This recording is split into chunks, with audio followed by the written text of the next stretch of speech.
माँ तो माँ होती है। फोन पर, बेटा। हेलो माँ, मैं राजू बोल रहा हूँ, कैसी हो माँ? मैं ठीक हूँ बेटे। ये बताओ तुम और बहू दोनों कैसे हो? हम दोनों ठीक है माँ, आपकी बहुत याद आती है। अच्छा सुनो माँ, मैं अगले महीने इंडिया आ रहा हूँ तुम्हें लेने। क्या? हाँ माँ, अब हम सब साथ ही रहेंगे। नीतू कह रही थी माजी को अमेरिका ले आओ, वहाँ अकेली बहुत परेशान हो रही होंगी। हेलो, सुन रही हो माँ? हाँ हाँ बेटे। बूढ़ी आंखों से खुशी की अश्रुधारा बह निकली। बेटे और बहू का प्यार नस नस में दौड़ने लगा। जीवन के 70 साल गुजार चुकी सावित्री ने जल्दी से अपने पल्लू से आंसू पोंछे और बेटे से बात करने लगी। पूरे 2 साल बाद बेटा घर आ रहा था। बूढ़ी सावित्री ने मोहल्ले भर में दौड़ दौड़ कर ये खबर सबको सुना दी। सभी खुश थे कि चलो बुढ़ापा चैन से बेटे और बहू के साथ गुजर जाएगा।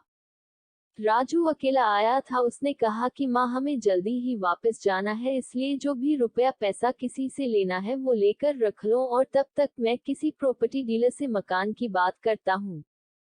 मकान? माँ ने पूछा। हाँ माँ, अब ये मकान बेचना पड़ेगा, वरना कौन इसकी देखभाल करेगा? हम सब तो अब अमेरिका में ही रहेंगे। बूढ़ी आंखों ने मकान के कोने कोने को ऐसे निहारा जैसे किसी अबोध बच्चे को सहला रही हो। आनन फानन और औने पौने दाम में राजू ने मकान बेच दिया। सावित्री देवी ने वो जरूरी सामान समेटा जिससे उनको बहुत ज्यादा लगाव था। राजू टैक्सी मंगवा चुका था। एयरपोर्ट पहुंचकर राजू ने कहा, माँ तुम यहाँ बैठो, मैं अंदर जाकर सामान की जांच और बोर्डिंग और वीजा का काम निपटा लेता हूँ। ठीक है बेटे। सावित्री देवी वही पास की बेंच पर बैठ गई।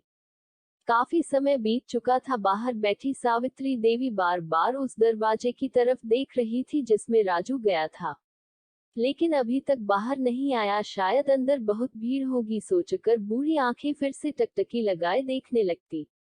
अंधेरा हो चुका था। एयरपोर्ट के बाहर गहमागहमी कम हो चुकी थी।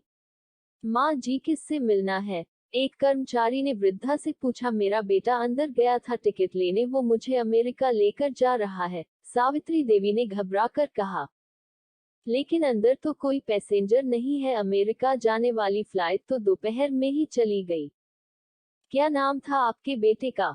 कर्मचारी ने सवाल किया। राजू। सावित्री के चेहरे पे चिंता की लकीरें उभर आई। कर्मचारी अंदर गया और कुछ देर बाद बाहर आकर बोला, माँ जी, आपका बेटा राजू तो अमेरिका जाने वाली फ्लाइट से कब का जा चुका। क्या? वृद्धा की आंखों से आंसुओं का सैलाब फूट पड़ा। बूढ़ी माँ का रोम रोम कांप उठा। किसी तरह वापस घर पहुंची जो अब बिक चुका था। रात में घर के बाहर चबूतरे पर ही सो गई। सुबह हुई तो दयालु मकान मालिक ने एक कमरा रहने को दे दिया। पति की पेंशन से घर का किराया और खाने का काम चलने लगा। समय गुजरने लगा। एक दिन मकान मालिक ने वृद्धा से पूछा, माँ जी, क्यों नहीं आप अपने किसी रिश्तेदार के यहाँ चली जाए? अब आपकी उम्र भी बहुत हो गई, अकेली कब तक रह पाएंगी? हाँ चली तो जाऊं, लेकिन कल को मेरा बेटा आया तो यहाँ फिर कौन उसका ख्याल रखेगा? आंख से आंसू आने लग गए दोस्तों।